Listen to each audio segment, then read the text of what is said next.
As the drivers begin to climb into their cars down on the grid, the excitement is really building at this magnificent circuit. We're just about ready to go racing for today's Formula One Grand Prix. At 2,285 metres above sea level, the thin air of the Autodromo Hermanos Rodriguez poses a unique challenge, not just to a driver's skill, but to the efficiency of their engines as well. 17 corners then make a lap of this 2.6-mile circuit, expect incredible speeds in excess of 220 miles per hour, and overtaking into the braking zones of Turn 1 and Turn 4. So with the race not far away from starting, here's what today's grid rundown looks like. Lewis Hamilton lines up on pole position, and it's Charles Leclerc in P2. Considering the rest of the grid, we have Russell, Piastri, Max Verstappen, and Antonelli, Tsunoda, Norris, Albon, and Fernando Alonso, Stroll, Lawson, Carlos Sainz, and Hadjar, Gasly, Ocon, Gabriel Bortoleto, and Jack Doohan. Behrman and Nico Hülkenberg rounds off the grid. And now it's time to head down to the track. And alongside me, a man, well, what more can I say? But he's a legend. Anthony Davidson. So here we are, 2.2 kilometres up in the air, which I know is an unusual feeling for you, Mr. Davidson, but for the drivers, it's even worse. It is. The altitude can certainly get to your head, Crofty, that's for sure. Especially when you're walking up the stairs to the commentary box. I've seen it firsthand, ladies and gentlemen, don't you worry. But this circuit, the problem with the altitude is it takes away your downforce. You have to go slower around the corners because you've got less downforce, even though you've got Monaco wing packages on your car. That's the challenge of this incredibly unique circuit. Radio check, radio check. Radio check.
Now use DRS. DRS now available.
job. That was the fastest lap of the race so far.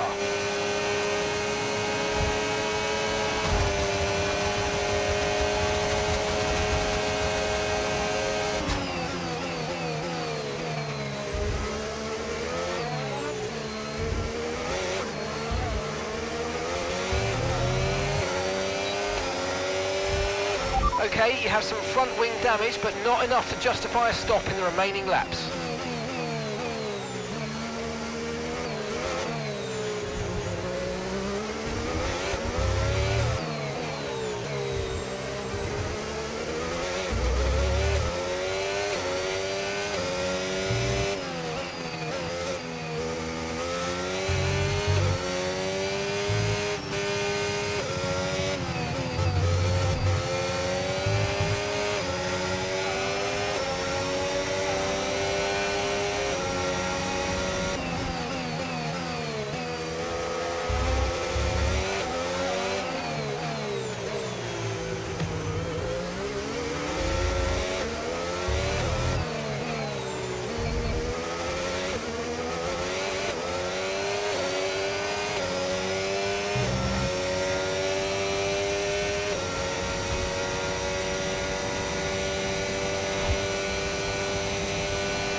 Okay, mate, final lap. Keep your concentration and let's bring it home.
And here he comes. It's all go, go, go for Lando Norris as he takes the checkered flag and wins.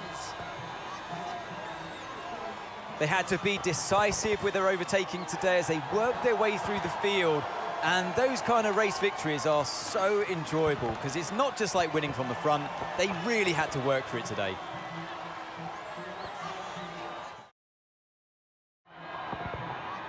What a day it's been for Formula One, and what a day it's been for these three drivers. Time for the podium celebrations. Time for our drivers to celebrate. He holds the trophy aloft, and why shouldn't he? A richly deserved win today for Lando Norris.